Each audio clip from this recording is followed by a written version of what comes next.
नमस्कार दोस्तों, परीक्षा ज्ञान यूट्यूब चैनल में आपका स्वागत है। मैं सोनू। दोस्तों अभी हम लोग एक वीडियो बना रहे थे, उसमें ना थोड़ी सी आवाज़ की प्रॉब्लम आ गई। माइक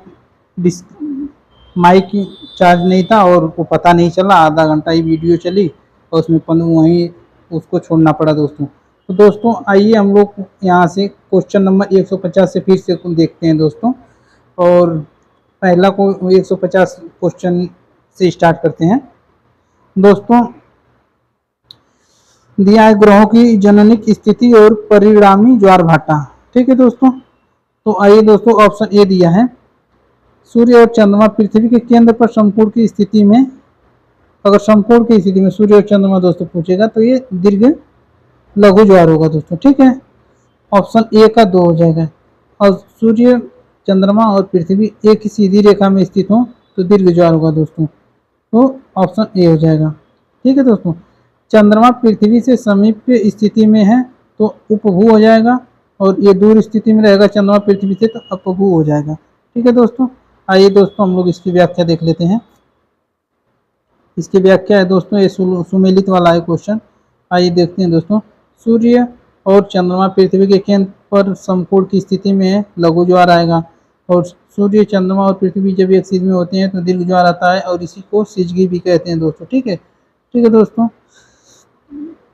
और दोस्तों चंद्रमा पृथ्वी से समीप स्थिति में होगा, उपभू होगा। पृथ्वी और चंद्रमा जब नजदीक में होंगे तो उपभू होगा, और चंद्रमा पृथ्वी से दूर होगा तो अपभू होगा। ठीक है दोस्तों, आइए दोस्तों क्वेश्चन नंबर 151 देखते हैं कि ग्रहण के दौरान पड़ने वाली छाया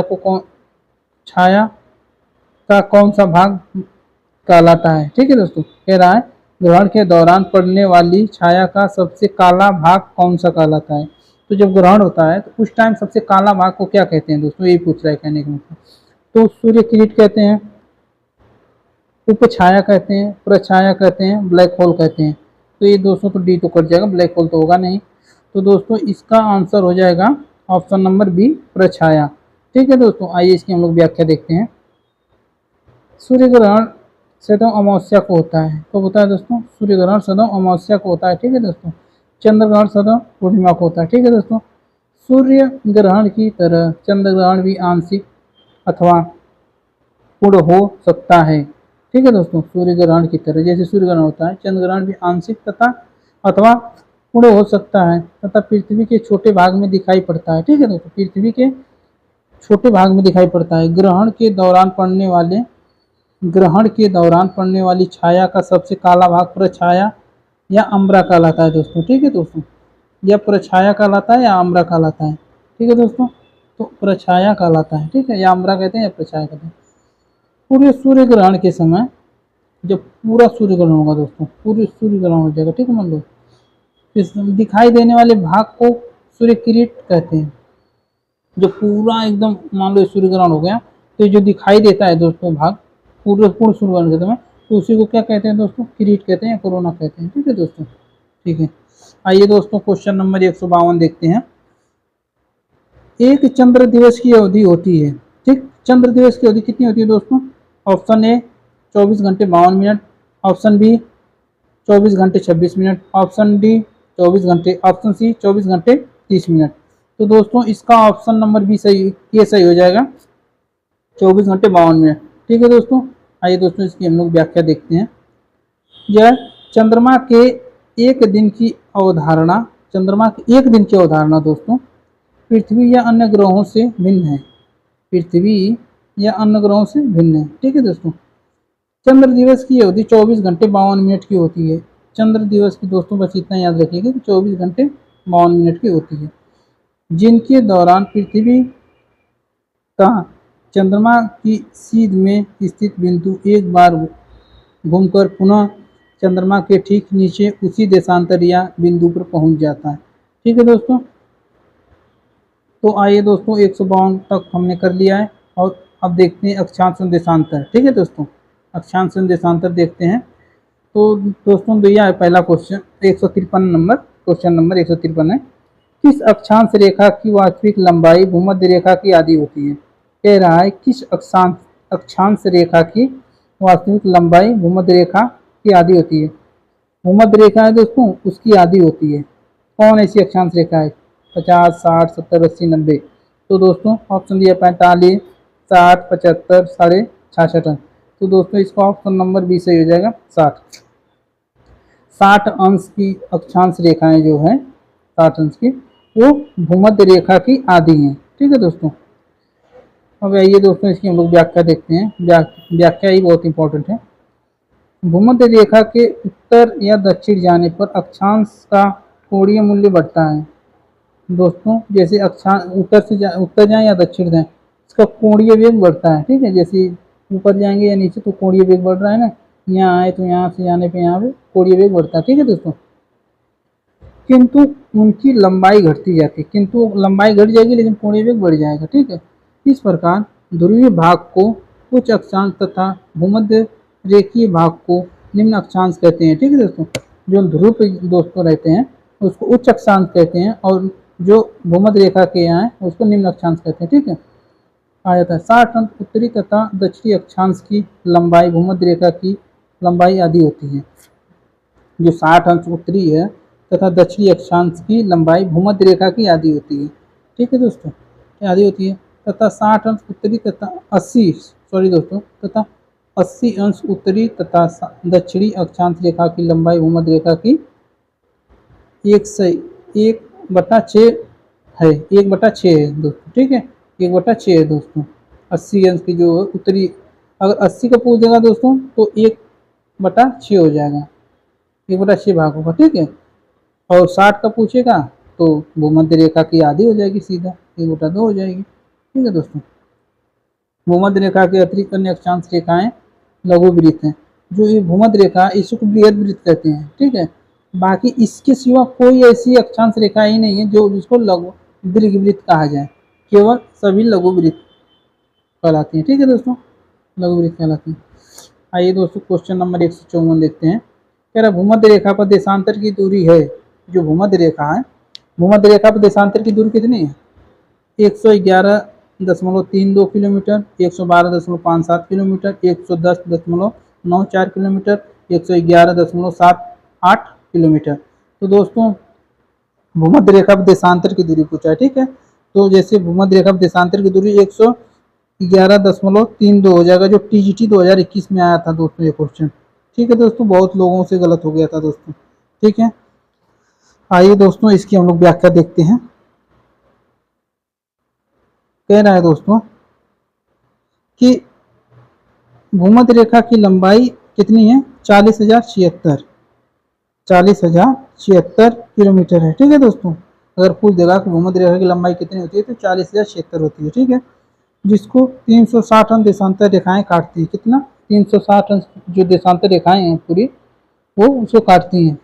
इस प्रकार भूमध्य रेखा पर एक अंश जो है, एक अंश भूमध्य रेखा पे एक अंश के अंतराल पर, एक अंश के अंतराल पे, एक अंश के अंतराल पर दो देशांतर के मध्य की दूरी को, मध्य की दूरी 40,076/360 अर्थात 111.32 किलोमीटर है। ठीक है दोस्तों।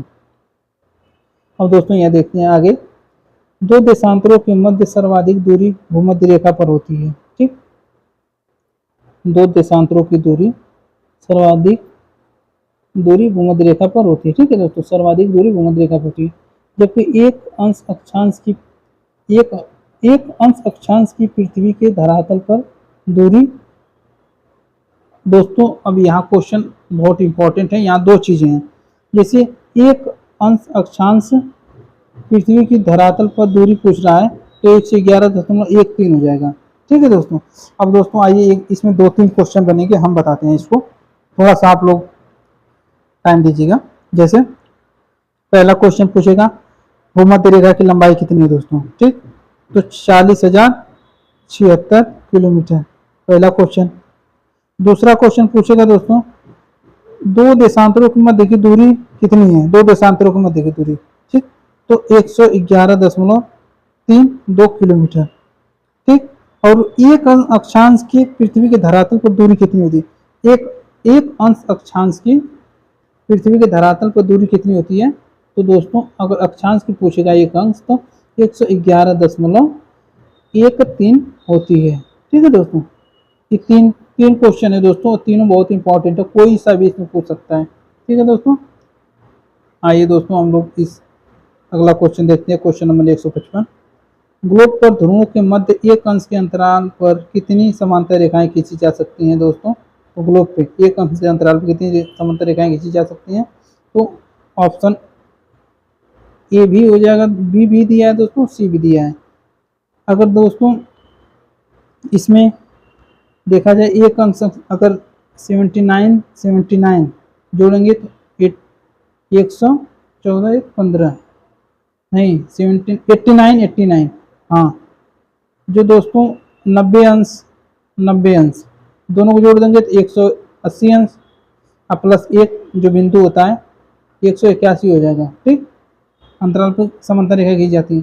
लेकिन दोस्तों अगर ये 90 अंश जो है ये तो कोई बिंदु है नहीं, तो दोस्तों इसको 89 अगर हम जोड़ रहे हैं तो 178 आएगा। ठीक है दोस्तों, प्लस 1 कर देंगे, प्लस 1 इसलिए करेंगे दोस्तों जो बिंदु है तो बिंदु को एक ही गिनेंगे। ठीक है दोस्तों, तो ये हो जाएगा 179। तो आइए दोस्तों इसकी हम लोग व्याख्या देख लेते हैं, अभी क्लियर हो जाएगा जो भी है। जैसे ग्लोब पर ध्रुवों के मध्य एक अंश अंतराल पर 178 समांतर रेखाएं खींची जा सकती हैं ग्लोब पर। ठीक है दोस्तों, जैसे दिया ग्लोब पर, ग्लोब मान लो दोस्तों ये ग्लोब पर ध्रुवों के मध्य मान लो ये है और ये है। ठीक है, ध्रुव तो यहाँ हो जाएगा दोस्तों, यहाँ हो जाएगा के मध्य एक अंश अंतराल पर 178 देशांतर रेखाएं खींची जाती हैं एक अंश अंतराल पे। ठीक है, खींची जाती है और भूमध्य रेखा को सम्मिलित करने पर 179 समांतर रेखाएं हो जाती हैं। ठीक है दोस्तों, अगर दोस्तों भूमध्य रेखा को सम्मिलित कर लेंगे तो कितनी रेखाएं हो जाएंगी? भूमध्य रेखा को अगर इसमें दिया है दोस्तों भूमध्य रेखा को सम्मिलित करेंगे 179 हो जाती है, क्योंकि दोनों ध्रुवों पर स्थित 90 अंश अक्षांश एक बिंदु है। ठीक है दोस्तों, क्योंकि दोनों ध्रुवों पे जो दोस्तों बताए हम 90 अंश एक बिंदु है, अतः इसमें रेखाएं नहीं है खींची जा सकती। दोस्तों देखिए आयोग ने इसका उत्तर बी माना है, जबकि उत्तर सी सही है। ठीक है, आयोग ने बी माना लेकिन उत्तर बी सही है। ये कहाँ दोस्तों? उत्तराखंड पीसीएस लेक्चरार में जो पूछा था। ठीक है, आइए दोस्तों क्वेश्चन नंबर 156 देखते हैं।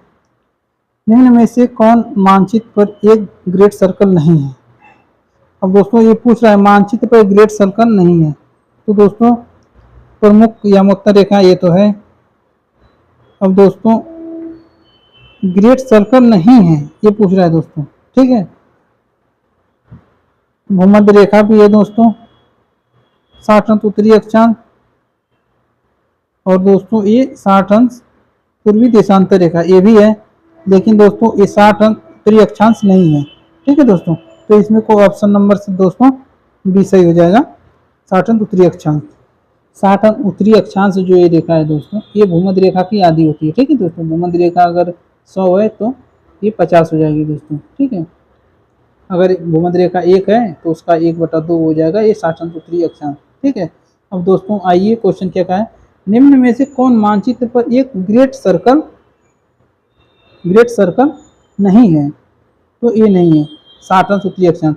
बाकी दोस्तों अगर 0 अंश उत्तरी अक्षांश, 0 अंश अक्षांश है जिसको भूमध्य रेखा कहते हैं, यही केवल ग्रेट सर्कल है, बाकी कोई नहीं है। और जितने भी देशांतर हैं दोस्तों वो सभी ग्रेट सर्कल के अंतर आते हैं। ठीक है दोस्तों, आइए दोस्तों इसकी हम लोग व्याख्या देख लेते हैं।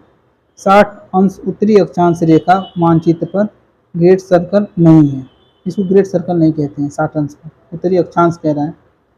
बृहद वृत्त ग्लोब को 2 बराबर भागों में विभाजित करते हैं, जो बृहद वृत्त हैं जो ग्लोब को 2 बराबर भागों में विभाजित करते हैं। अक्षांश रेखाओं में से केवल भूमध्य रेखा या 0 अंश अक्षांश रेखा ही, देखिए दोस्तों कह रहा है कि अक्षांश रेखाओं में से केवल भूमध्य रेखा या 0 अंश अक्षांश रेखा ही बृहद वृत्त होता है, केवल यही है दोस्तों और कोई नहीं है। जबकि देशांतर रेखाएं अपने विपरीत इसी देशांतर से जुड़कर बृहद वृत्त का निर्माण करती हैं। बाकी देशांतर रेखाएं हैं जो वो अपने विपरीत वृत्त के जुड़कर बृहद वृत्त का निर्माण कर देती हैं। ठीक है दोस्तों, आइए दोस्तों क्वेश्चन नंबर 157 देखते हैं। किस देश से भूमध्य रेखा और मकर रेखा दोनों गुजरती हैं? ठीक है दोस्तों, तो पेरू से, इंडोनेशिया से, चिली से, ब्राजील से। तो दोस्तों भूमध्य रेखा 0 अंश कहते हैं, और मकर रेखा 23.5 अंश जो है साउथ। ठीक है दोस्तों, ये कहते हैं 23.5 अंश मकर रेखा कहते हैं। तो ये मकर रेखा और भूमध्य रेखा दोस्तों ये ब्राजील से होकर गुजरती है, जो दक्षिणी अमेरिका का देश है दोस्तों। ठीक है, सबसे बड़ा देश भी है दक्षिणी अमेरिका का। आइए दोस्तों इसकी व्याख्या हम लोग देखते हैं। दक्षिणी अमेरिका में विषुवत रेखा इक्वाडोर, कोलंबिया तथा ब्राजील से होकर गुजरती है, विषुवत रेखा। ठीक है दोस्तों, इसमें ब्राजील आया। ठीक है, इक्वाडोर से भी जाती है, कोलंबिया से जाती है, यहाँ ब्राजील आया क्वेश्चन के हिसाब से। ठीक है, अब दोस्तों अब देखते हैं दक्षिण अमेरिका में क्यूटो ऐसी राजधानी है। कौन? क्यूटो, जो विषुवत रेखा के समीपतम है।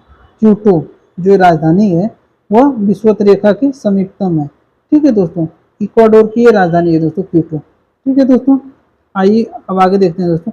मकर रेखा जो दोस्तों दक्षिण अमेरिका के चिली, अर्जेंटीना, पराग्वे तथा ब्राजील से होकर गुजरती है। तो दोस्तों मकर रेखा है, जो मकर रेखा देखिए, और यह विषुवत रेखा, दोनों में ब्राजील है दोस्तों।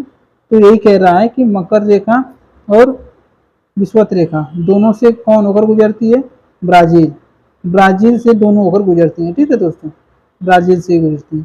ठीक है, आइए दोस्तों क्वेश्चन नंबर 158 देखते हैं। 141 पश्चिमी देशांतर सीमा बनाती है। कहाँ बनाती है दोस्तों? 100। तो ऑप्शन ए स्वीडन फिनलैंड के मध्य, लीबिया मिस्र के मध्य, कोलंबिया वेनेजुएला के मध्य, अलास्का कनाडा के मध्य। ठीक है दोस्तों, तो इसका ऑप्शन नंबर डी हो जाएगा, अलास्का और कनाडा के मध्य। ठीक है, 141 है पश्चिमी देशांतर सीमा बनाती है। ठीक है दोस्तों, एक बार इसको और देख लेते हैं दोस्तों, क्योंकि इंपॉर्टेंट है, ऐसे ही याद कर लेना आप लोग कि 141 पश्चिमी देशांतर सीमा बनाती है, इससे कनाडा और यूएस अलास्का के मध्य। ठीक है दोस्तों, आइए दोस्तों इसकी लोग व्याख्या हम लोग देख लेते हैं। 141 अंश पश्चिमी देशांतर सीमा अलास्का और कनाडा के मध्य स्थित है। पृथ्वी पर दो अक्षांशों के मध्य कोणीय दूरी देशांतर कहलाती है। कोणीय दूरी देशांतर कहलाती है। ग्लोब या मानचित्र पर उत्तरी ध्रुव तथा दक्षिणी ध्रुव को मिलाने वाली, उत्तरी ध्रुव और दक्षिणी ध्रुव को मिलाने वाली रेखा जो होती है दोस्तों, रेखा देशांतर कहलाती है। ठीक है, उत्तरी ध्रुव और दक्षिणी ध्रुव को मिलाने वाली रेखा देशांतर कहलाती है। अगर अक्षांश कहोगे तो अक्षांश कहाँ उत्तरी ध्रुव दक्षिणी ध्रुव तो नहीं मिला पाएगी दोस्तों। ठीक है, ये देशांतर रेखाएं सभी अक्षांशों को काटती हैं। ये जो देशांतर रेखाएं हैं दोस्तों, ये सभी अक्षांशों को काटती हैं। ठीक है दोस्तों, सभी अक्षांशों को काटती हैं। ब्रिटिश काल में 0 अंश देशांतर जो है, 0 अंश देशांतर को, ठीक है दोस्तों, 0 अंश देशांतर को लंदन के ग्रीनविच वेधशाला से होकर खींचा गया। अब दोस्तों पूछ देगा 0 अंश देशांतर जो है दोस्तों कहाँ से खींचा गया है? लंदन से। ठीक है, लंदन या ब्रिटेन से। ठीक, मध्य से कहलाती है, खींचा गया है, इसलिए यह देशांतर या मध्य देशांतर कहलाती है। 0 अंश देशांतर या मध्य देशांतर कहलाती है। अब दोस्तों क्वेश्चन यही पूछ देगा,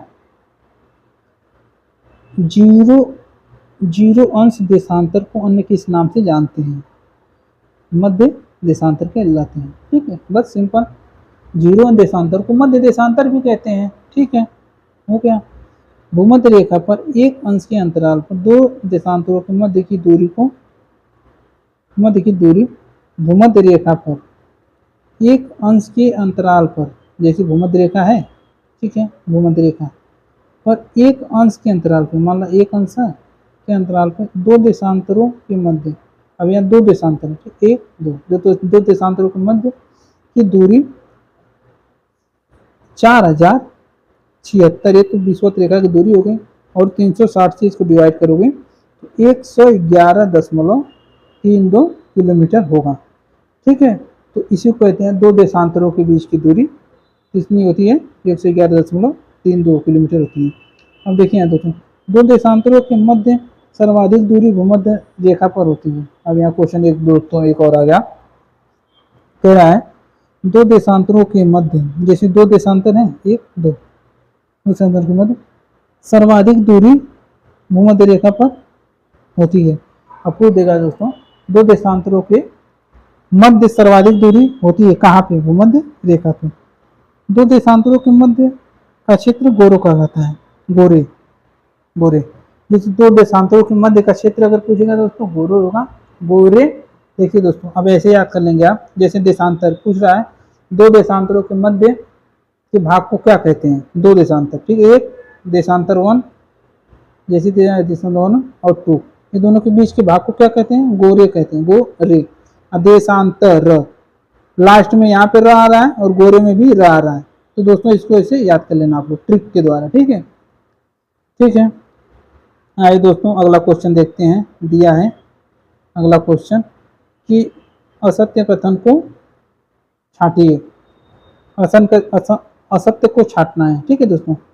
किसी स्थान का अक्षांश उस स्थान की वह कोणीय दूरी है जो विषुववृत्त के उत्तर या दक्षिण उस स्थान के यामोत्तर पर पृथ्वी के केंद्र को से मापी जाती है, ठीक है दोस्तों, ये सही है। ठीक है, एक ही अक्षांश पर स्थित, मान लो एक ही अक्षांश पर स्थित, मान लो ये कोई एक ही अक्षांश है, ठीक, एक ही अक्षांश पर स्थित स्थानों को मिलाने वाली रेखा समानांतर रेखा कहलाती है, ठीक है, एक समानांतर रेखा कहलाती है, ये भी सही है। एक ही अक्षांश पर स्थित, मान लो एक ही अक्षांश पर स्थित, ह्यूजन, ठीक है, यहाँ पर भी स्थित स्थानों को मिलाने वाली रेखा, फिर इसको मिला दिए तो समानांतर रेखा कहलाती है, ठीक है, समानांतर हो जाएगी। क्वेश्चन नंबर 159 का सी देखते हैं, ऑप्शन सी। विषुववृत्त सहित अक्षांश समानांतर की कुल संख्या कितनी है? विषुववृत्त सहित, मान लो विषुववृत्त है, इसको लेके सहित अक्षांश समानांतर की कुल संख्या कितनी है? 179। अगर कुल पूछेगा तो 179, और वैसे पूछेगा तो 178 हो जाएगा, ठीक है दोस्तों, ठीक है, ये भी सही है। अब इसका आप डी देखते हैं दोस्तों, ये डी गलत है, ठीक है दोस्तों। आइए क्या कह रहा है दोस्तों, उत्तरी और दक्षिणी गोलार्ध में से प्रत्येक में अक्षांश समानांतरों की संख्या, उत्तरी और दक्षिणी गोलार्ध में से प्रत्येक में अक्षांश समानांतरों की संख्या कितनी है? उत्तरी और 90, उत्तरी और दक्षिणी गोलार्ध में से प्रत्येक में अक्षांश समानांतरों की संख्या 90 है, ठीक है दोस्तों, ये गलत है, ठीक है, ये तो गलत है दोस्तों। आइए दोस्तों इसकी हम लोग व्याख्या देखते हैं। किसी स्थान का अक्षांश उस स्थान की कोणीय दूरी है, ठीक है, किसी स्थान का अक्षांश उस स्थान की कोणीय दूरी है जो विषुववृत्त के ऊपर या दक्षिण उस स्थान के यामोत्तर पर पृथ्वी के केंद्र में मापी जाती है, ठीक है, पृथ्वी के केंद्र में मापी जाती है। 0 अंश अक्षांश पर खींची गई काल्पनिक रेखा भूमध्य रेखा या विषुववृत्त रेखा कहलाती है, ठीक है दोस्तों। विषुववृत्त सहित अक्षांशों पर स्थित स्थानों को मिलाने वाली रेखा समानांतर कहलाती है, ठीक है। उत्तरी और दक्षिणी गोलार्ध में से, जो उत्तरी और दक्षिणी गोलार्ध में से प्रत्येक में अक्षांश समानांतरों की संख्या 89 है, 89। विषुववृत्त रेखा दोनों गोलार्धों के मध्य की घनिष्ठ रेखा है, दोनों गोलार्धों में, अतः विषुववृत्त को लेकर कुल अक्षांश समानांतर की संख्या 179 है दोस्तों। 89 प्लस 1 तो 179 हो जाएगा दोस्तों, ठीक है। तो अक्षांश रेखाओं में 0 अंश अक्षांश या विषुववृत्त रेखा को बृहद्वृत्त कहा जाता है, ठीक है। इस जो 0 अंश है इसको विषुववृत्त को, इसको बृहद्वृत्त कहते हैं, ठीक है दोस्तों। आइए दोस्तों क्वेश्चन नंबर 160 देखते हैं। क्वेश्चन नंबर 160 देखते हैं, ये भी दोस्तों क्वेश्चन नंबर 160 है, जो देखते हैं क्या है। देशांतरीय यामोत्तर विषुववृत्त को समकोण पर काटते हैं, ठीक है, विषुववृत्त को समकोण पर काटती है, ये तो सही है। सभी देशांतरीय यामोत्तर की लंबाई समान होती है, ये भी सही है। देशांतरीय यामोत्तर वृत्ताकार होते हैं, ये भी सही है, जो ध्रुवों पर एक बिंदु पर मिलते हैं, ठीक है। 0 देशांतरीय यामोत्तर को प्रधान यामोत्तर स्वीकार करने के लिए अंतर्राष्ट्रीय समझौता है। सही है, होता है, सही बात है, ये चारों सही है दोस्तों। ठीक है दोस्तों, ये समझौता कब होता है दोस्तों? 1884 में होता है। ठीक है दोस्तों, आइए दोस्तों इसकी हम लोग व्याख्या देखते हैं। ठीक है, ग्लोब या मानचित्र पर उत्तरी ध्रुव तथा दक्षिणी ध्रुव को मिलाने वाली रेखा देशांतर कहलाती है। ठीक है दोस्तों, सभी देशांतर रेखाएं लगभग, सभी जितना भी देशांतर रेखाएं लगभग भूमध्य रेखा जितनी लंबी है, ठीक है, और दीर्घवृत्त कहलाते हैं। ठीक है, इसलिए देशांतर रेखाओं की गणना भी देशांतर रेखा से की जा सकती है। जिस देशांतर रेखा के संदर्भ में अन्य देशांतर रेखाओं की गणना की जाती है उसे प्रधान यामोत्तर रेखा कहते हैं। ठीक है, सही है दोस्तों, ये भी। प्रधान देशांतर रेखा के निर्धारण के लिए वाशिंगटन डीसी में अमेरिका में एक सम्मेलन का आयोजन किया गया, जिसमें लंदन के पूर्व में ग्रीनविच नामक स्थान पर स्थित रॉयल वेधशाला से गुजरने वाली देशांतर रेखा को प्रधान यामोत्तर रेखा माना गया और इसे ग्रीनविच माध्यान्ह नाम दिया गया। ठीक है, ग्रीनविच नाम दिया गया। देशांतर रेखाएं विषुवत-वृत्त को समकोण पर काटती हैं, ये भी सही है। देशांतर रेखाएं विषुवत-वृत्त को समकोण पर काटती हैं, ये भी सही है। चारों विकल्प सही है। ठीक है दोस्तों, आइए दोस्तों क्वेश्चन नंबर हम लोग 161 देखते हैं। ये मिलान क्वेश्चन है दोस्तों। प्रमुख यामोत्तर सूची 1 को सूची 2 से मिलाना है दोस्तों। प्रमुख यामोत्तर दोस्तों 0 अंश अभी दोस्तों देखे हैं। अंतर्राष्ट्रीय तिथि रेखा 180 अंश, मकर रेखा 23.5 अंश, उत्तरी अक्षांश, दक्षिणी अक्षांश।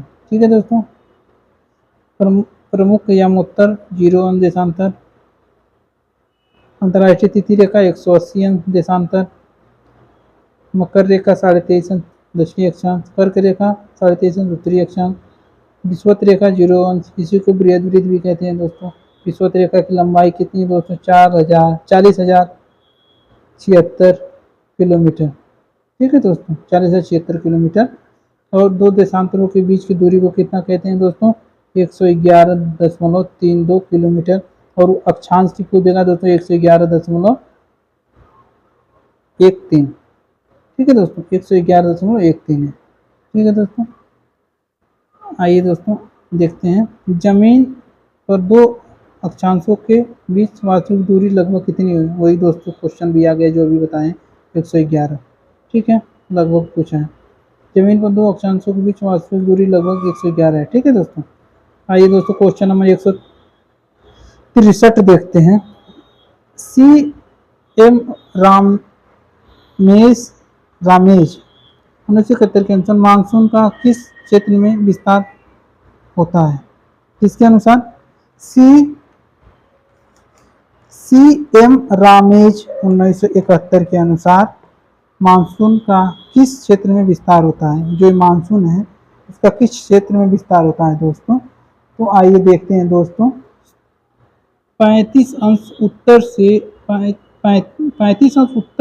25 अंश दक्षिणी अक्षांश और 40 अंश पश्चिम से 123 अंश पूर्वी देशांतर। ठीक है दोस्तों, और भी देखते हैं 35 अंश उत्तर से 25 दक्षिण अक्षांश तथा 25 पश्चिम से 173 पूर्वी देशांतर, 30 अंश उत्तर से 40 अंश दक्षिणी अक्षांश और 40 अंश उत्तर से 140 अंश पूर्वी देशांतर के बीच। ठीक है दोस्तों, अब दोस्तों 40 अंश उत्तर से 30 अंश दक्षिण अक्षांश और 30 अंश पश्चिम से 173 अंश पूर्वी देशांतर।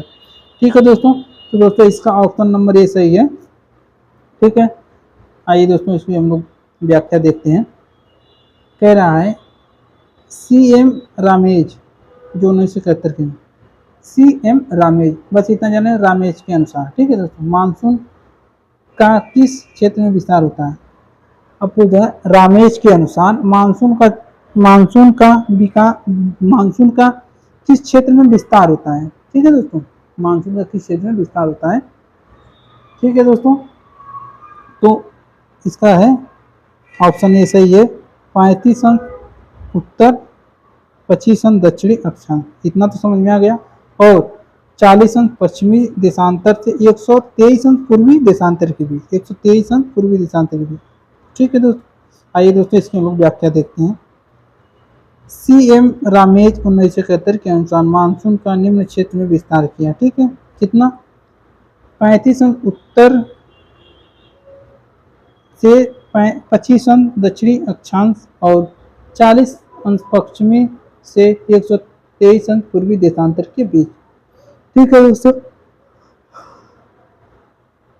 164 नंबर देखते हैं दोस्तों, क्वेश्चन दोस्तों 164 देखते हैं। शीत अयनांक पर घंटे और मिनट में दिन की समयावधि के बारे में कौन सा कथन सही है? शीत अयनांक बोले तो शीत अयनांक कब होता है दोस्तों? 22 दिसंबर को। ठीक, 22 दिसंबर को शीत अयनांक होगा मकर रेखा पे। ठीक है दोस्तों, आइए दोस्तों हम लोग देखते हैं। ठीक, कह रहा है शीतकालीन अयनांक पर घंटे और मिनट में दिन की समयावधि के बारे में निम्नलिखित में से कौन सा कथन गलत है? कौन सा गलत है? गलत पूछा है दोस्तों। ठीक है, 20 अंश डिग्री अक्षांश दिन की लंबाई 10 घंटे 48 मिनट, गलत पूछा है दोस्तों। ठीक है, और 60 अंश डिग्री अक्षांश दिन की लंबाई 5 घंटे 33 मिनट। ठीक है, हम सी देखते हैं दोस्तों। 40 अंश डिग्री अक्षांश दिन की लंबाई 6 घंटे 12 मिनट 10 मिनट। 0 अंश डिग्री अक्षांश दिन की लंबाई 12 घंटे 0 मिनट। ठीक है दोस्तों, तो इसका ऑप्शन नंबर ए सही है। इसका ऑप्शन नंबर ए सही है, क्योंकि गलत पूछा है तो ये यही गलत है। ठीक है, आइए दोस्तों इसकी हम लोग व्याख्या देख लेते हैं।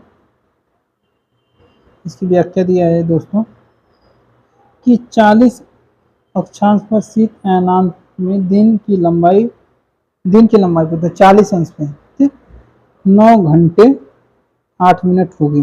9 घंटा 8 मिनट 40 अंश अक्षांश में शीत अयनांक में। ठीक है, उत्तरी गोलार्ध में उत्तर अयनांक और दक्षिण अयनांक, जो उत्तरी गोलार्ध है उसमें कह रहे हैं। तो अक्षांश दिया है दोस्तों 22 दिसंबर, तो 0 अक्षांश पे 12 घंटे, 20 अक्षांश पे 10 घंटे 48 मिनट होता है। ठीक है, 40 पे 9 घंटे 8 मिनट, 60 पे 5 घंटे 33 मिनट, 90 पे 0। इससे दोस्तों पता चल रहा है कि जैसे जैसे अक्षांश बढ़ रहा है वैसे वैसे घंटा कम हो रहा है, आवर कम हो रहा है। ठीक है दोस्तों, जैसे ही इसमें देखते हैं 21 जून को 12 घंटे और 40 अंश पे 13 मिनट इतना हो रहा है दोस्तों। ठीक है दोस्तों, और जैसे उत्तरी दक्षिण गोलार्ध में दोस्तों, उत्तरी गोलार्ध में दोस्तों ये बढ़ रहा है। ठीक है दोस्तों, उत्तरी गोलार्ध में बढ़ रहा है। जैसे देख लीजिए 12 घंटे अगर 20 पे चले गए दोस्तों, 20 अंश उत्तरी अक्षांश पे तो 13 घंटा 12 मिनट हो जाएगा। 40 अंश पे चलेंगे तो 12 घंटा 52 मिनट हो जाएगा। 60 अंश पे चलेंगे तो 18 घंटा 27 मिनट हो जाएगा। और 90 पे चलेंगे तो 6 माह हो जाएगा, 6 माह दिन 6 माह रात हो जाएगी। ठीक है दोस्तों, आइए दोस्तों इस क्वेश्चन को देखते हैं। क्वेश्चन पे दोस्तों वही वाला क्वेश्चन है, 20 अंश उत्तरी अक्षांश पर 22 दिसंबर को। अब इधर दोस्तों दिया है कि 20 अंश उत्तरी अक्षांश, उत्तरी अक्षांश कहाँ है? 20 अंश उत्तरी अक्षांश, 20 अंश उत्तरी अक्षांश मान लो ये है और ये साउथ है, ये साउथ है, 20 अंश यहाँ है। ठीक, उत्तरी अक्षांश। 22 दिसंबर को निम्नलिखित में से कितने समय सूर्य प्रकाशित होता है? 22 दिसंबर को। ठीक है दोस्तों, तो 10 अंश 48 मिनट। ठीक है दोस्तों, 20 अंश उत्तरी अक्षांश पर 22 दिसंबर को सूर्य 10 घंटे 48 मिनट तक सूर्य प्रकाशित होता है। कब? 22 दिसंबर को। ठीक है दोस्तों, आइए दोस्तों क्वेश्चन नंबर 166 देखते हैं। अक्षांश में समानांतरों के संबंध में निम्नलिखित में से कौन सा कथन गलत है? अक्षांश जो है जो समानांतरों के बारे में गलत बताना है दोस्तों। ठीक है, दिया है दोस्तों, समान अक्षांश के स्थानों को जोड़ने वाली रेखा को मिसालतम के समानांतर के रूप में जाना जाता है। ये भूमध्य रेखा से प्रारंभ होते हैं और इसके समानांतर चलते हैं। ठीक है, सभी समानांतर लंबाई में समान होते हैं। ग्लोब पर सभी समानांतर वृत्त के रूप में खींचे जाते हैं। ये गलत है दोस्तों, मतलब सी गलत है, सॉरी दोस्तों, ये तो सी लग रहा है इसमें। सभी देशांतर लंबाई में समान है, नहीं दोस्तों सभी, सॉरी सॉरी दोस्तों, गड़बड़ हो गया। इसका ऑप्शन नंबर सी सही है, ये गलत पूछा है तो गलत यही है, सी। अब दोस्तों ये 1 मिनट समझा देते हैं, दिमाग से निकल गया। जैसे दिया है दोस्तों, सभी समानांतर लंबाई में समान है, सभी समानांतर लंबाई में समान है। तो क्या दोस्तों जितनी अक्षांश रेखाएं हैं इस लंबाई में समान है? नहीं, क्योंकि 60 अंश जाएंगे या ऊपर जाएंगे, जैसे ऊपर जाएंगे ये दोस्तों इनकी लंबाई कम होती जाती है अक्षांश की। ठीक है दोस्तों, तो वही कह रहा है, तो ये ऑप्शन नंबर सी सही होगा दोस्तों। ठीक है, ऑप्शन नंबर सी सही होगा। क्वेश्चन नंबर 167 देखते हैं। ग्रीनविच के 75 अंश पूर्वी देशांतर की प्रतिध्रुवी देशांतर है। प्रतिध्रुवी दोस्तों, प्रतिध्रुवी का मतलब दोस्तों क्या होता है, जैसे 175 मतलब 75 दिया है, 75 अंश, तो दोस्तों इसमें इतना जोड़ दो कि 180 हो जाए, उसी को प्रतिध्रुवी आ जाएगा। ठीक है दोस्तों, तो 105 जोड़ दोगे तो 180 आ जाएगा, तो इसका 105 अंश आ जाएगा, 105 पश्चिमी। ठीक है, पूर्वी दिया है तो पश्चिमी होगा, तो प्रति ध्रुवी, प्रति मतलब उल्टा होता है दोस्तों। ठीक है, वही दिया है, तो एक ग्रीनविच में 150 मतलब 75 अंश पूर्वी देशांतर का प्रति ध्रुवी देशांतर 105 पश्चिमी देशांतर होगा। ठीक है दोस्तों, आइए दोस्तों इस क्वेश्चन को देखते हैं। निम्नलिखित में से कौन सी ग्रीन हाउस गैस नहीं है? ग्रीन हाउस गैस नहीं है दोस्तों, तो CO2 ये तो है, मीथेन भी है दोस्तों, नाइट्रस ऑक्साइड भी है, क्लोरीन नहीं है। ठीक है दोस्तों, CO2 है, मीथेन है, नाइट्रस ऑक्साइड है, लेकिन क्लोरीन नहीं है, तो ये ऑप्शन सी सही हो जाएगा। आइए इसकी हम लोग व्याख्या देख लेते हैं। कह रहा हरित गृह प्रभाव की खोज 1824 ईस्वी में जोसेफ फोरियर द्वारा की गई। ठीक, ग्रीन हाउस गैस, ग्रीन हरित गृह प्रभाव की खोज कब की गई थी? 1824 में। 1824 में कौन खोजा था? Joseph Fourier. ठीक है, हरित गृह प्रभाव, जैसे ग्रीन हाउस कहते हैं, ग्रीन हाउस। ठीक है दोस्तों, तो ये हो गया जोसेफ फोरियर ने। और 1896 में, कब? 1896 में पहली बार, कब? रेवेंटिन आरहेनेस द्वारा इसकी मात्रात्मक जांच की गई थी। अब दोस्तों खुद देखा कि ग्रीन हाउस जो है, ग्रीन हाउस, ठीक है, इसकी खोज तो जोसेफ फोरियर ने की 1824 में। ठीक है, अब इसकी मतलब मात्रात्मक जांच कौन किया? ठीक है, तो मात्रात्मक ग्रीन हाउस गैस की मात्रात्मक जांच किसने किया? ये क्वेश्चन पूछ सकता है। आरहेनेस के द्वारा की गई थी। कौन? आरहेनेस है, उसके द्वारा की गई थी पहली बार। अब आइए दोस्तों ये देखते हैं। CO2 कार्बन डाइऑक्साइड, ये तो है। नाइट्रस ऑक्साइड जिसको N2O कहते हैं। ठीक, मीथेन CH4। ठीक है दोस्तों, मीथेन हो गया। ओजोन हो गया दोस्तों, O3, ये भी दोस्तों ग्रीन हाउस गैस है। क्लोरोफ्लोरो जिसको कहते हैं CFC। ठीक है, जलवाष्प आदि प्रमुख गैसें होती हैं तथा chlorine gas green house gas नहीं है। Chlorine gas green house gas नहीं है। ठीक है दोस्तों, आइए दोस्तों इसे देखते हैं। किसे आर्कटिक वृत्त कहा जाता है? आर्कटिक वृत्त। ठीक है दोस्तों, आर्कटिक वृत्त, ऑप्शन नंबर ए सही है। 67 उत्तरी में जो ऊपर होता है दोस्तों एकदम कनाडा के यहाँ, वो इसी को आर्कटिक वृत्त कहते हैं। आइए दोस्तों इसकी हम लोग व्याख्या देखते हैं। 66.5 अंश उत्तर को आर्कटिक वृत्त कहा जाता है। ठीक, 66.5 अंश उत्तर को आर्कटिक वृत्त कहा जाता है। आर्कटिक वृत्त कनाडा के उत्तर पश्चिम प्रांत में स्थित ग्रेट बियर झील से गुजरता है। अब दोस्तों ग्रेट बियर झील से गुजरता है। अब दोस्तों ग्रेट बियर झील के तट पर पोर्ट रेडियम अवस्थित है। पोर्ट रेडियम अवस्थित है, जो यूरेनियम के लिए प्रसिद्ध है। अब दोस्तों इसके हम आपको बताते हैं, इसमें दो तीन क्वेश्चन है।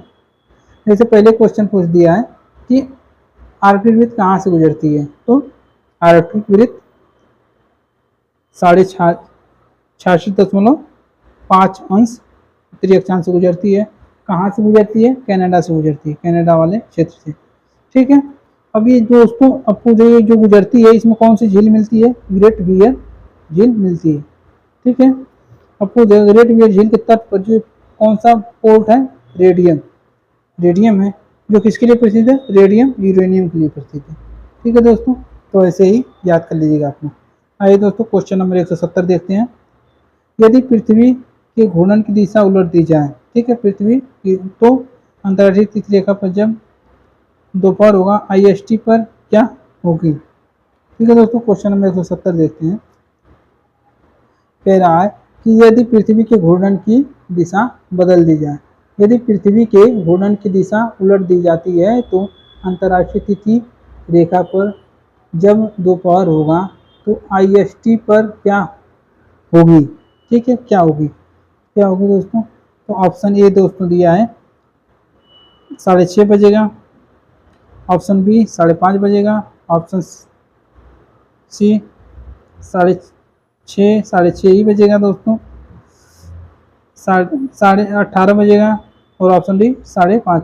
5:30 का मतलब 17:30 का मतलब 5:30 ही है दोस्तों। ठीक है, 18:30 का मतलब 6:30 हो गया। ठीक है दोस्तों, तो आइए दोस्तों इसको देखते हैं। तो ऑप्शन नंबर ए सही है दोस्तों, 6:30 बजेगा। इसकी आइए व्याख्या देख लेते हैं, छोटी सी व्याख्या है, बस इतना रखना है दोस्तों याद कि यदि पृथ्वी की घूर्णन की दिशा उलट दी जाती है, मतलब पृथ्वी घूर्णन कर रही है पश्चिम से पूर्व, अगर इसी की दिशा उलट दी जाए, पूर्व से पश्चिम कर दी जाए, तो अंतर्राष्ट्रीय तिथि रेखा पर, जिसको 180 अंश कहते हैं, अंतर्राष्ट्रीय तिथि रेखा पर 6:30 श्याम होगा, मतलब शाम होगा, 6:30 के शाम बच जाएगा। ठीक है, 6:30 का शाम बन जाएगा। ठीक है दोस्तों, आइए दोस्तों क्वेश्चन नंबर 171 देखते हैं। 171 में कौन सा, ये विषुवत रेखा पर दिन से 12 घंटे का होता है। ठीक है दोस्तों, विषुवत रेखा पे दिन से 12:30 घंटे का होता है। विषुवत रेखा पर सूर्य की किरणों का आपतन कोण समान होता है। इसी विषुवत रेखा पे सूर्य की किरणों का आपतन कोण समान होता है। ठीक है दोस्तों, तो ऑप्शन ए तथा आर दोनों सही है, एक ही व्याख्या कर रहा है। ठीक है दोस्तों, तो ये ऑप्शन ए सही हो जाएगा। ठीक है, आइए इसकी हम लोग व्याख्या देखते हैं। पृथ्वी के मध्य में पश्चिम से पूर्व खींची गई, पृथ्वी के जो मध्य में पश्चिम से पूर्व जो खींची गई 0 अक्षांश रेखा को भूमध्य रेखा या विषुवत रेखा कहा जाता है। यहाँ पर सूर्य के वर्ष भर लंबवत चमकने के कारण दिन और रात वर्ष भर बराबर होता है। ठीक, यहाँ वर्ष भर उच्च तापमान और उच्च वर्षा होती है। 21 मार्च तथा 23 सितंबर को सूर्य भूमध्य रेखा पर लंबवत चमकता है। 21 मार्च, ठीक, और 23 सितंबर, ठीक, भूमध्य रेखा पर लंबवत चमकता है, यानी कि दिन रात बराबर होते हैं 21 मार्च 23 सितंबर को। ठीक है दोस्तों, बराबर होते हैं। इसी दिन संपूर्ण विश्व में दिन और रात बराबर होते हैं। इस दिन को विषु कहा जाता है, इसी को विषु कहा जाता है। अब दोस्तों ऐसे पूछ देगा कि 21 मार्च 23 सितंबर को, ठीक, 21 मार्च 23 सितंबर को विषुवत रेखा पर लंबवत दिन और रात बराबर होते हैं। 21 मार्च 23 सितंबर को, दोस्तों क्वेश्चन ऐसे बनेगा, एक बार फिर देते हैं कि 21 मार्च और 23 सितंबर को दिन रात पूरे पृथ्वी बराबर होते हैं, तो इस दिन को क्या कहते हैं, तो इसको विषु कहते हैं। ठीक है, विषु कहते हैं। आइए दोस्तों क्वेश्चन नंबर 172 देखते हैं। अंतर्राष्ट्रीय तिथि रेखा किसे कहते हैं, तो 180 देशांतर को अंतर्राष्ट्रीय तिथि रेखा कहते हैं। ठीक है दोस्तों, इसकी व्याख्या देख लेते हैं। अंतर्राष्ट्रीय तिथि रेखा जो होती है 180 देशांतर होती है। ठीक है दोस्तों, डी सही है। आइए दोस्तों इसकी हम लोग व्याख्या देख लेते हैं। सन 1884 में संयुक्त राज्य अमेरिका के वाशिंगटन डीसी में, कब? वाशिंगटन 1884 में संयुक्त राज्य अमेरिका के वाशिंगटन डीसी में एक अंतर्राष्ट्रीय कांग्रेस का आयोजन किया गया, जिसमें 15 देशांतर पर 1 घंटे का समय कटिबंध निर्धारित किया गया। इसी अंतर्राष्ट्रीय तिथि रेखा का निर्धारण किया गया, इसी समय अंतर्राष्ट्रीय तिथि रेखा का निर्धारण किया गया। ठीक है, पृथ्वी पर खींची गई 180 देशांतर वाली काल्पनिक रेखा अंतर्राष्ट्रीय रेखा कहलाती है। 180 जो खींची गई है पृथ्वी में, ये काल्पनिक रेखा है। ठीक, आइए अंतर्राष्ट्रीय रेखा कहलाती है। इस रेखा को किसी देश से गुजरते हुए नहीं खींचा गया है, किसी देश से गुजरते हुए नहीं खींचा गया, क्योंकि इस रेखा पर 24 घंटे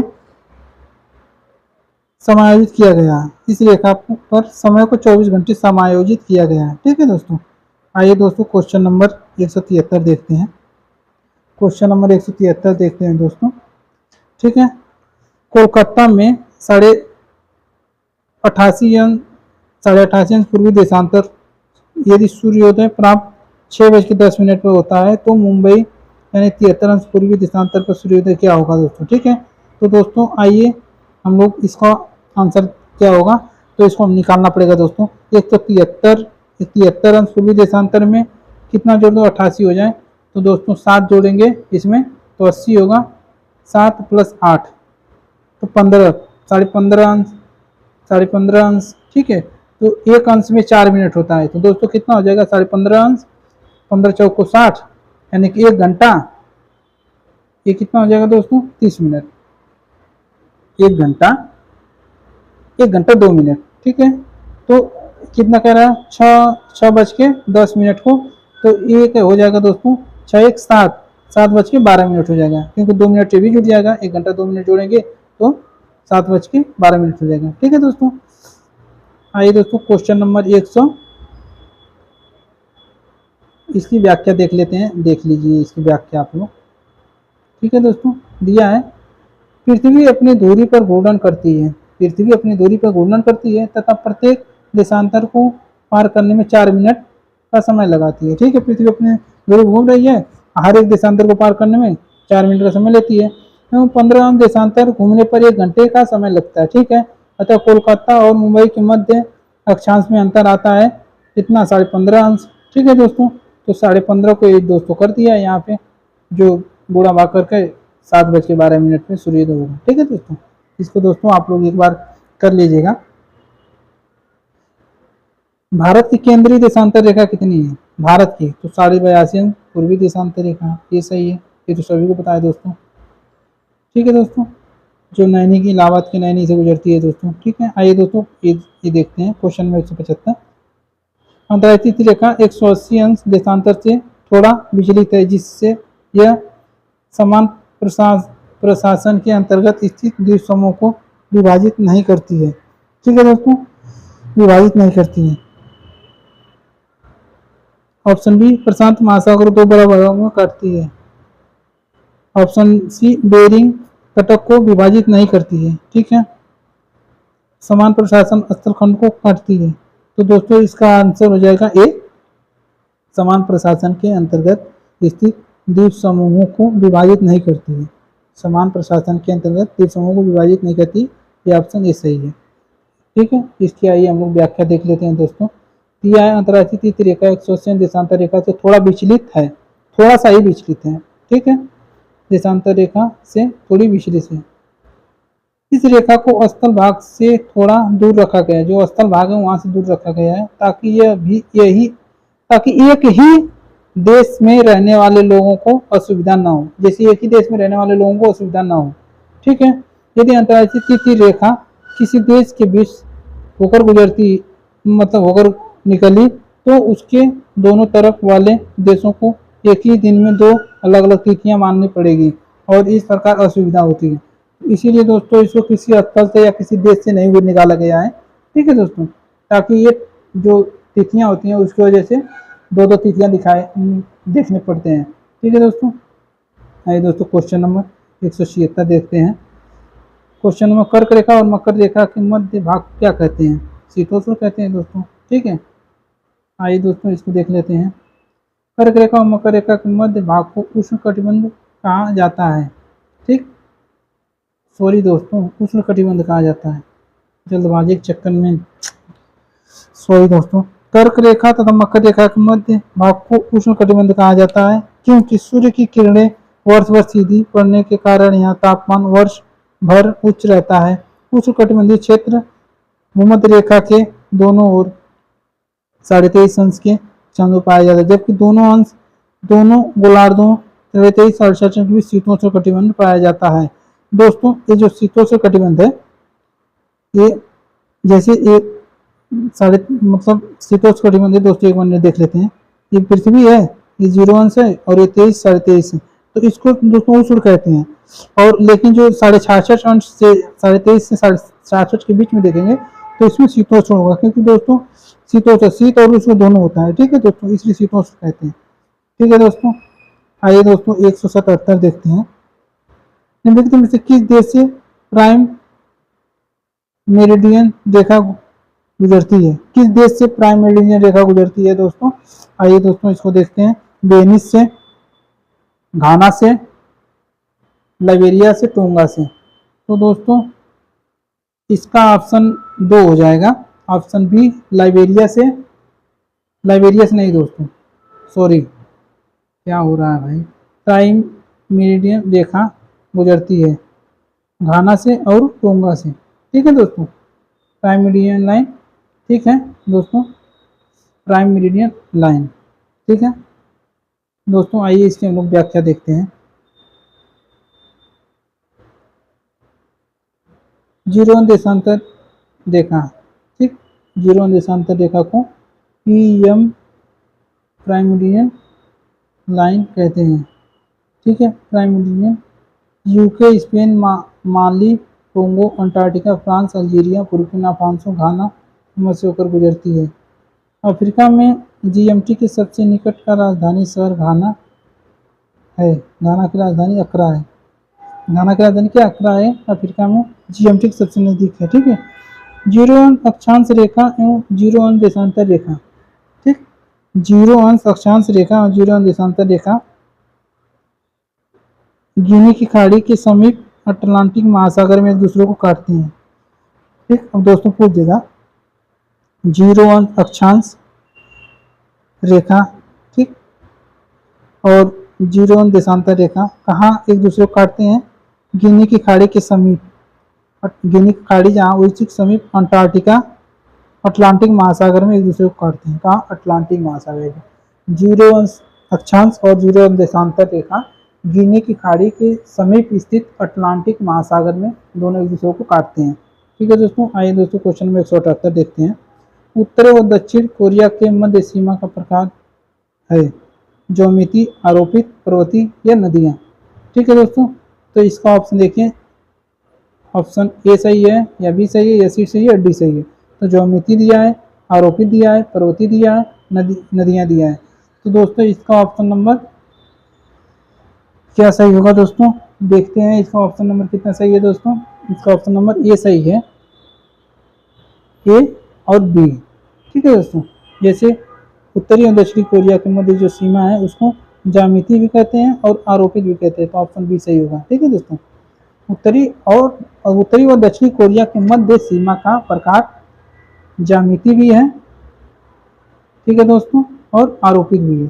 ठीक है दोस्तों, आइए दोस्तों इसकी हम लोग व्याख्या देखते हैं। 38 देशांतर अक्षांश रेखा उत्तर एवं दक्षिणी कोरिया के मध्य सीमा रेखा है। इसके मध्य में ज्यामिति और आरोपित सीमाएं दिखाई पड़ती हैं। ठीक है दोस्तों, आरोपित और ज्योमिति और आरोपित सीमाएं दिखाई देती हैं उत्तरी और दक्षिण कोरिया में। ठीक है दोस्तों, आइए क्वेश्चन नंबर 179।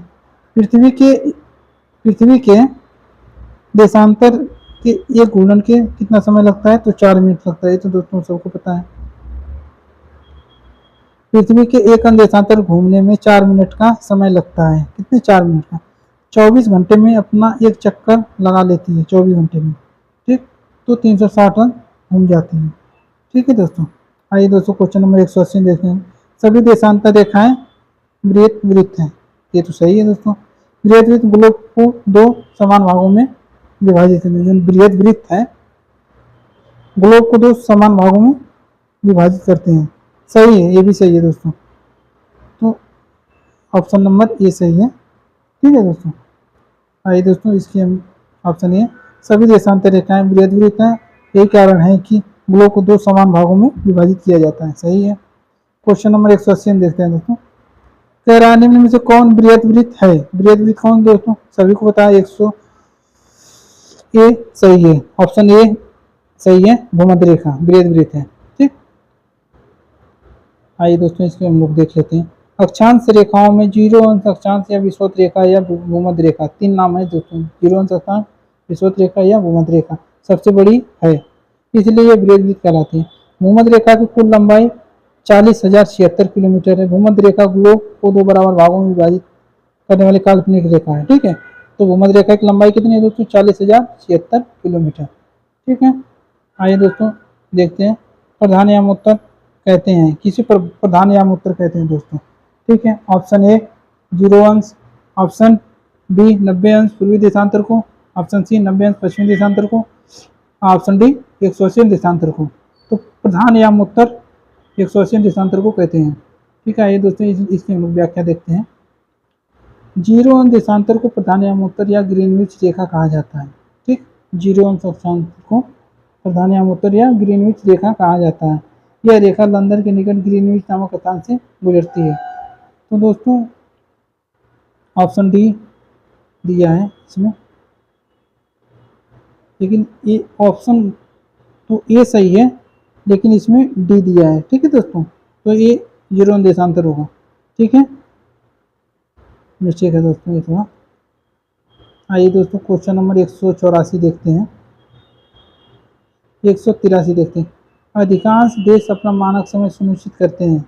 तो अधिकांश देश कहाँ से अपना मानक समय सुनिश्चित करते हैं, देश की देशांतर रेखा से, देश की अक्षांश रेखा से, देश की मध्यवर्ती देशांतर रेखा से। तो ऑप्शन सी सही है, देश की मध्यवर्ती अक्षांश रेखा से। ठीक है, देश अधिकांश देश अपना मानक समय देश की मध्यवर्ती देशांतर रेखा से, जैसे भारत का 82.5 अंश पूर्वी देशांतर है, बीचों बीच है। ठीक है दोस्तों, 180 देशांतर रेखा है वह रेखा जिसके आर पार तिथि बदलती है। ठीक है, ये काल्पनिक रेखा जो 0 अंश देशांतर रेखा से गुजरती है।